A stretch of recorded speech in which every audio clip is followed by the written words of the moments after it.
Привет, moi druzy. Hello, my friends, and welcome. Today we're going to talk about Soledar, and does it even really matter? And if it does, why does it matter? We're going to talk about Putin seeking scapegoats. We'll talk about Russia trying to increase its production, its wartime production capability. We'll talk about why Lithuania, and not just Lithuania, but Poland and Estonia and Latvia, the Baltic states, why they are such staunch allies of Ukraine. And then we'll end with fun with Russian state media. It's day 324. So we're going to start here with Al Jazeera. Now, here's the article. Moscow's forces seized control of eastern Ukraine town of Soledar on Thursday night. The town is not under Russian control, the spokesperson for the Eastern Ukraine Military Command told the news agency. If Soledar had fallen, it would mark a rare military success for the Kremlin. This is really a strange juxtaposition between talking about the fall of Soledar and makeup and beauty products, but okay.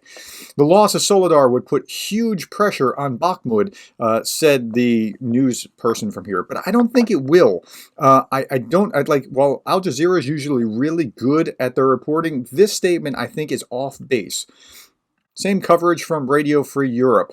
Russia's defense ministry said in a statement on January 13th it had captured a strategically important salt mining town. I'm not sure it's strategically important. Russia's claim could not be independently verified. No, this is not true. Severe fighting is still going on in the town. Ukraine's armed forces have the situation under control in difficult conditions. I'm not sure that that's true either. Let's look at the map here and see where it is. So while the Russians are putting pressure on the Ukrainians around Bakhmut and Soledar, the Ukrainians are putting pressure here in Crimea and Savatov. Okay, let's keep going and look at what the ISW has to say about this. So the Institute for the Study of War says this: the Russian forces' likely capture of Soledar on January 11th is not operationally significant development, and it's unlikely to presage an imminent Russian encirclement of Bakhmut. So they're conceding that they've likely taken a lot of the ground, maybe even captured the city so far, but it is not a big deal. So what they're saying here, all available evidence indicates that Ukrainian forces no longer maintain an organized defense in Soledar. There are apparently some pockets left, but they're trying to get out of Dodge at this point. Russian information operations have over-exaggerated the importance of Soledar, which is at best a Russian Pyrrhic tactical victory. Now, not to toot my own horn, but this is what I said just a couple of days ago. It's a Pyrrhic victory, right? They've gotten Soledar, but so what? It's cost them a lot to do it. Okay.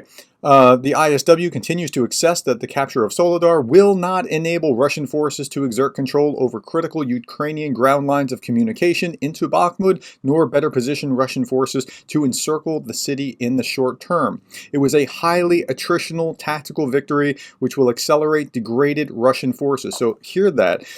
Just capturing the city does not help them put pressure on Bakhmut, and it costs them a lot of soldiers. It's a Pyrrhic victory. All right, let's move on to the. Oh, by the way, somebody said this in here in a comment. JCEL Zinga commented, "I'm thinking if Ukraine were advancing and Russia was retreating, you would say it's the most important city ever. Doesn't its loss put Bakhmut under more pressure?" No, you just heard the ISW say that it does not actually do that. And I didn't, when Ukraine was capturing this ground between, now if they capture Savatov, that's a major artery, that's a major route, and I will crow about that. But when they've captured this, I said, look, they're taking land, that's good. But it's not, it wasn't like, wow, look at this, it's a major victory. So I'm not doing that. Okay, let's keep going. Okay, here's a Forbes article. Russian mercenaries' human wave tactics push back Ukrainian troops in Soledar. So how did they capture it? Well, they captured it by sending wave after wave of people into the slaughter. And you'll see that in the numbers as the numbers stack up, but you'll also see that it's not necessarily the best way of going about doing this. And it's not getting you what you think you get, like some major victory. It's not.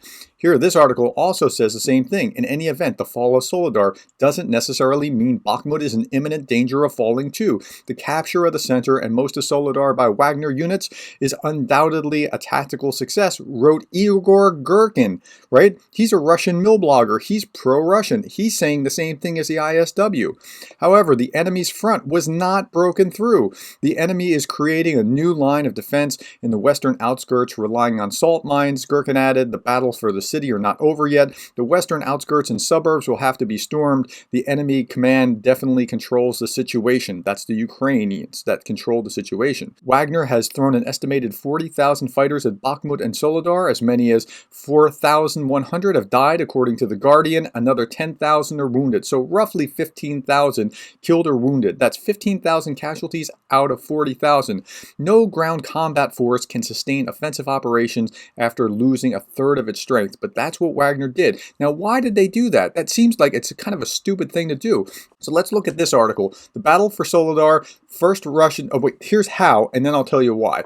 First, Russia sends Wagner mercenaries, then highly trained paratroopers. So what they do is this. On the battlefield, a Ukrainian officer near Soledar told the Associated Press that the pattern is first, the Russians send 1 or 2 waves of soldiers, many from the private Russian military contractor Wagner Group, who take heavy casualties as they probe Ukrainian defenses. Now, these are convicts. Many of these are convicts who are actually going into the battle hoping to live. Then, after they're slaughtered, they'll send, when Ukrainian troops suffer casualties and are exhausted, then Russians send a fresh wave of highly trained soldiers, paratroopers, or special forces, said the Ukrainian officer. So they're using these guys like just feeding them into the wood chipper, and that's how they're doing it. Now that makes sense of this article. Reznikov says that the Ukrainian defense minister says approximately 500 or 600 Russian occupiers die every day in the war, while Ukraine loses a tenth of that. Now the Russians have claimed the opposite at other times, like, well, we lost only this much, but they lost 10 times as many, or something along those lines. But this number actually makes sense given the way that the Wagner Group is fighting the war, just feeding people into the wood chipper. Okay, according to him, Prigozhin, the financier of PMC, is interested in the possible economic benefits from the seizure of the city where the largest salt mines in Europe are located. They'll earn money from blood. But there's more to it for Prigozhin. Prigozhin's going to make a name for himself. This is the BBC. Mr. Prigozhin will likely use any victory to bolster the reputation of Wagner as an effective fighting force in the eyes of President Putin. If Soledar falls, it will be a boost to Mr. Prigozhin. In a statement released on Tuesday night, he boasted that no other units took part in the storming of Soledar apart from Wagner. And here he is getting a photo op with the survivors who were fed into the wood chipper but are still alive. So Prigozhin is happy to make his name on the backs of these dead bodies that he has just fed into the slaughter. And that's kind of a metaphor for the way that the Russian system works in leadership. Let's look again at the ISW. There's infighting in Russia where Putin is trying to look for a scapegoat. Russian President, this is the ISW, Russian President Vladimir Putin likely seeks scapegoats for the Russian defense industrial base struggle to address equipment and technological shortages, right? If there's a problem, they're not getting the material or they can't increase production fast enough. It's not Putin's problem. Who is the blame? The incident is likely part of an information campaign to elevate Putin's image as an evolved wartime leader. Well, what's the incident? It's this. He's rebuking one of his subordinates for not having done his job, and he's doing it publicly, humiliating the guy on TV. Just watch this for a moment. And on the planes, we have everything laid out. This is taking into account the technical test certification and important substitution programs of the Superjet and MS-21. You have drafted, but there are no contracts, says Putin. I am telling you. Let's finish the meeting now. What are we going to do with you here? I know that there are no contracts at the enterprises. The directors told me. What are you, really, playing the fool? When will the contracts be? Here's what I'm talking about. Directors of the enterprise tell me there are no contracts. And you have everything laid out. Okay, now everything is staged in this. The way that they do this is a big dog and pony show. They know exactly what they're trying to do and try to communicate. It's not real dialogue. It's staged for a reason, and this is to make Putin look good. So he's looking for a scapegoat in order to blame for these failures, and that's the way the system works. He can't be wrong within the system. Okay, somebody else is always to blame. Okay, let's look at what's going on in the system. The British Ministry of Defense said this in their intelligence update. The Russian defense manufacturing sector is highly likely resorting to using convict labor in an effort to meet wartime production demands. In November 2022, Ultra Vagonzod UVZ, Russia's largest tank manufacturer, told the local media that it would employ 250 prisoners after meeting with the Federal Penal Service. There is a long tradition of prison labor in Russia, but since 2017, forced labor as specific criminal punishment was reintroduced. With one of the highest rates of incarceration in the world, FSIN oversees a sprawling empire of over 400,000 inmates and has frequently been accused of extreme brutality and corruption. The prison population provides a unique human resource to the Russian leaders to utilize in support of the special military operation, while willing volunteers remain in short supply. Well, because they're trying to get out of the country, right? They don't want to do these jobs. They don't want to be drafted. They're trying to get out. Okay, so Putin's looking for scapegoats, and he's looking not to be the person being blamed for whatever is going wrong, and there's a lot going wrong. In other news, President Zelensky was speaking to the Seimas in Lithuania. The Seimas is essentially their parliament building. I've been to the Seimas. He talks about... Now, today is the anniversary of a big event in Lithuania where the Lithuanians actually stood up to the Russians in 1991. Lithuania is, and I'm sure will continue to be, one of the most sincere defenders of freedom, and the best way to honor the memory and feat of the heroes who defeated the empire on those winter days 32 years ago. Your people did not just defend the buildings and the TV center, the parliament, and others. You defended your historical choice. Okay, this is the Seimas, and I sat right over here in that conference I attended in October or so of 2001, which is a really weird time to be flying just after 9/11.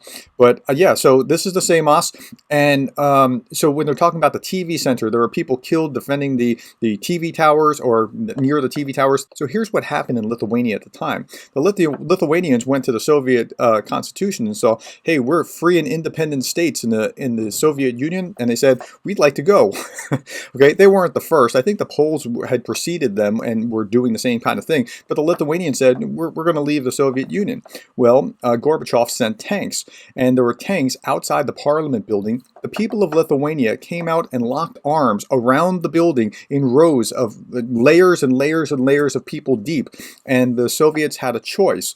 They could either cause an international incident or they could retain control. To retain control would have been bloodshed.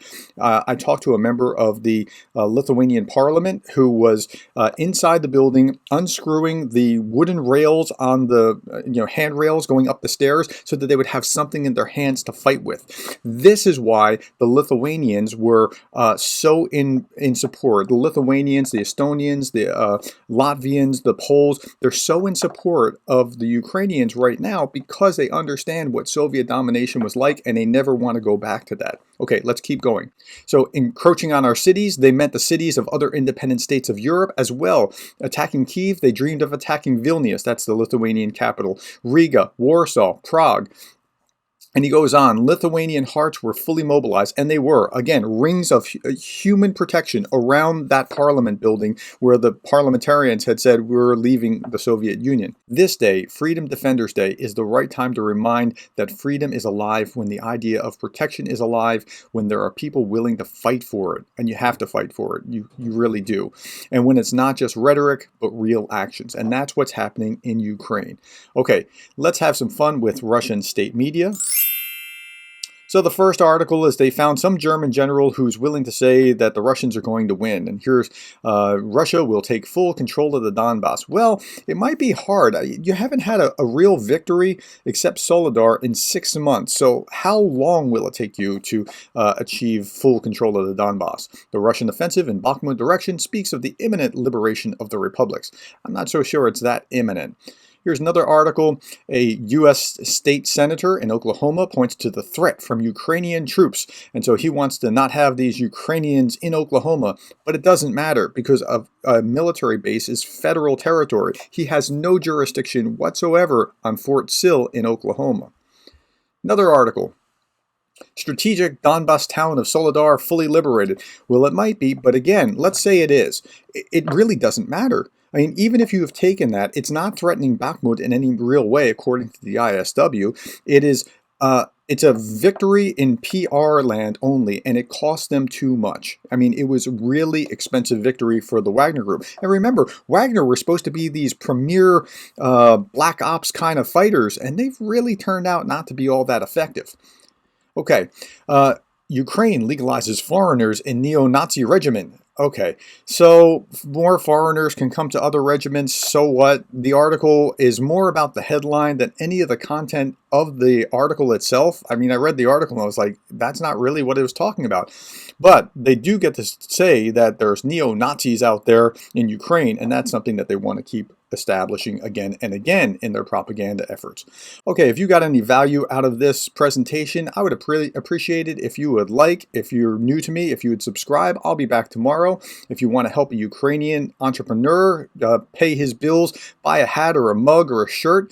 If you want to give directly to a charity like Samaritan's Purse, you can give right here. All the links are below, or you can give to United 24. The link for that is below as well. If you want to support me, you can buy me a cup of coffee, and I and my kids would thank you because it's going to their ice cream fund.